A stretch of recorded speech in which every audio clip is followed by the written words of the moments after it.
चलो, आज सेंसेक्स की एक्सपायरी भी थी। निफ्टी को देखकर आप सेंसेक्स में भी ट्रेड कर सकते हैं, क्योंकि रिवर्सल सेम ही आते हैं, उनके जो स्टॉक्स हैं सेम ही है।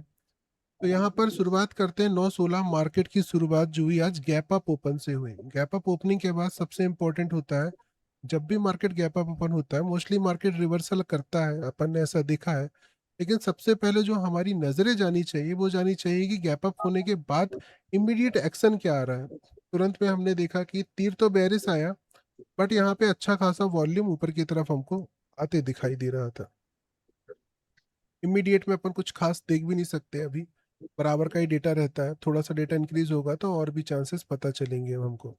इमीडिएट हमने देखा 9/19 तक वेट हमारा सेकंड काम होता है। 9/18 9/19 तक डेटा को एनालाइज किया।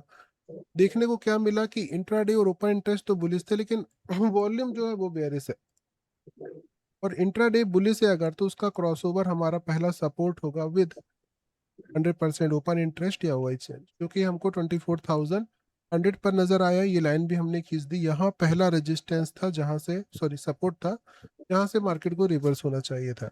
ये सपोर्ट हमको मिला ही नहीं। वॉल्यूम काफी अच्छा कंटिन्यूअस आ रहा था, सीधे सीधे ऊपर खींच लिया। रेजिस्टेंस क्या होगा अपोजिट साइड में? रेजिस्टेंस देखने के लिए वाई चेंज बुलिश दिखाई दे रहा है।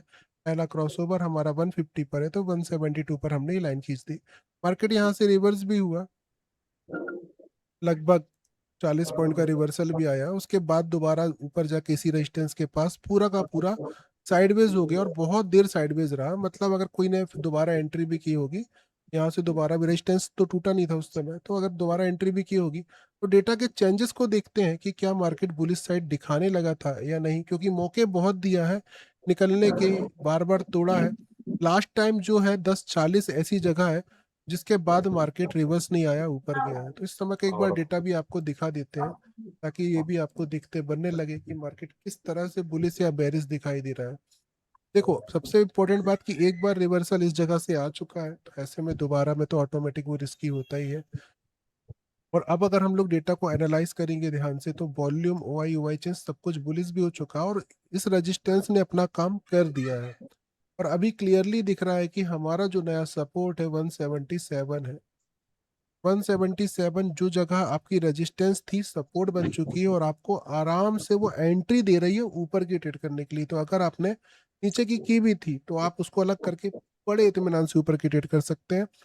कहाँ तक मार्केट ऊपर जा सकता है? तो एटलीस्ट 250 तक हमको क्लियर मार्केट ऊपर दिखाई दे रहा है, क्योंकि 250 तक का यहाँ पर जो है क्रॉसओवर, इसके अधिक जगह पर नहीं है।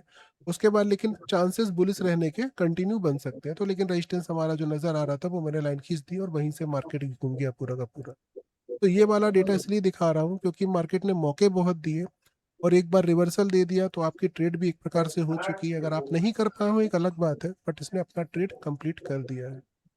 अभी चलते हैं शाम के मार्केट के एनालिसिस पर। 2:30 बजे का मार्केट हमको क्या दिखा रहा है? वैसे तो हम आज ऊपर का सोच रहे थे, और 80 से एक बार रिवर्स हो भी गया, पर दोबारा फिर वो ऊपर गया ही नहीं, थोड़ा और ऊपर तक जाने का चांस बन सकता था। 2:30 बजे के आसपास के अगर डेटा को देखेंगे तो 150 जो है रेजिस्टेंस का जोन दिखाई दे रहा है, और 24,100 सपोर्ट दिखाई दे रहा है। तो सपोर्ट से तो रिवर्सल आ गया, बट 2:30 बजे देखते हैं हमारा मार्केट 150 पर था ही नहीं। अगर यहाँ पर भी मिलता तो सही रहता। ये था शाम का मार्केट। 100 से एक रिवर्सल आ गया है, उसके बाद 3 PM पे तो अगर फिर से ऊपर के लिए हो गए तो वो नीचे चला गया था। ये था पूरा का पूरा मार्केट ओपनिंग। आगे आने वाले दिनों की फिर से जो है साइडवेज हो सकती है, फिर से कंटिन्यूअस थोड़ा सा बुलिश मूवमेंट रहेगा। एक के दिन भी, कल तो छुट्टी है, और कुछ दिन के लिए फिर हम अब मिलेंगे भी नहीं, बाहर जा रहे हैं। सीधे 8 जुलाई से लाइव चालू करते हैं, मिलते हैं उस समय लाइव सेशन में। तब तक के लिए bye bye and all the best for this days.